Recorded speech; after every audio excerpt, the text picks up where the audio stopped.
make the most exquisite peanut butter and jelly concoction you have ever eaten in your entire life, you'll need to gather these materials from your local grocery store. 2 butter knives, wheat bread, creamy Jif peanut butter, Concord grape jelly, a table or preparation space, preferably of 48 by 24 inches, a Ziploc baggie for single packaging, a brown paper bag if you plan on making multiple, and a measuring tape. Next, set out your materials. Put the knives on the preparation space, that is approximately 48 inches by 24 inches. Put the bread next to the knife, parallel to the knife, but perpendicular to the long side of the table. 2 inches from the other knife, 7 inches at least from the end of the long side of the table, and 10 inches from the end of the width side of the table. Remove 2 pieces of bread from the sleeve. Never use the heels of the bread, for that is the most useless part of the bread, and is only put with the loaf, so they have to pay extra for what's inside. In fact, take those pieces out and blatantly disrespect them. After the heels of the bread have been blatantly disrespected, take the pieces after the heel. Lay the bread with the square side facing you directly next to each other, with 1.5 inches in between both of the slices. Next, place the peanut butter and jelly containers with the cap end up on the opposite side of the bread from the knives. Make sure the peanut butter is out front of the jelly, closer to you, because it will be used more often than the jelly. Remove both caps and lay them to the right side of the containers. Spread the peanut butter on both slices of the bread from left to right in a downward diagonal manner to assure an even spread of peanut butter without a lumpy texture that would be highly dissatisfying.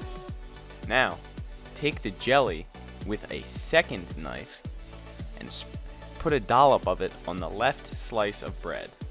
If not put on the left slice of bread, it could get potentially messy and again cause dissatisfaction. Spread the jelly in a horizontal manner from right to left in thin, straight lines. Alternate the pattern as you shift the jelly upwards to assure, again, an even spread of the condiment. This makes sure the jelly does not contact the bread and make it soggy as it waits in your bag before your lunch. Now, put both slices of bread on their flat crust side edge and spin them both in 360 degrees to complete aeration of the sandwich to make sure the peanut butter stays fluffy throughout the time of preparation until it is eaten. This makes sure you do not have a dull sandwich that is flat and smushed. Once gently rotated, push the bread together and make sure it fits evenly or you have performed a step wrong. If a step has been performed wrong, go back to removing the bread from the sleeve and start all over, please.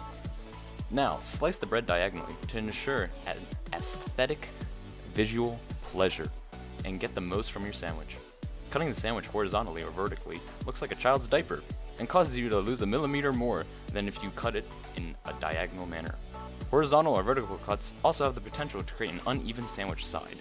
If this has been achieved, you're a failure and you might as well throw the entire sandwich in the trash. Open your Ziploc baggie and set it on the edge of the table. Disclosure: if the sandwich does not need to be transported, then you've finished creating the PB&J. Congrats! Now make sure you find a plate that allows for a nice presentation of that damn good sandwich. Now, if you've decided that you're packing the sandwich for lunch at a later time, gently shimmy the slices of the sandwich while together into the open Ziploc baggie, and close the baggie from left to right, making sure all excess air escapes the bag. If not shimmied, the sandwich could pick up unnecessary crumbs and possible germs from your preparation space. If the baggie has extra air, it could become an eyesore, and your lunchmates might judge you.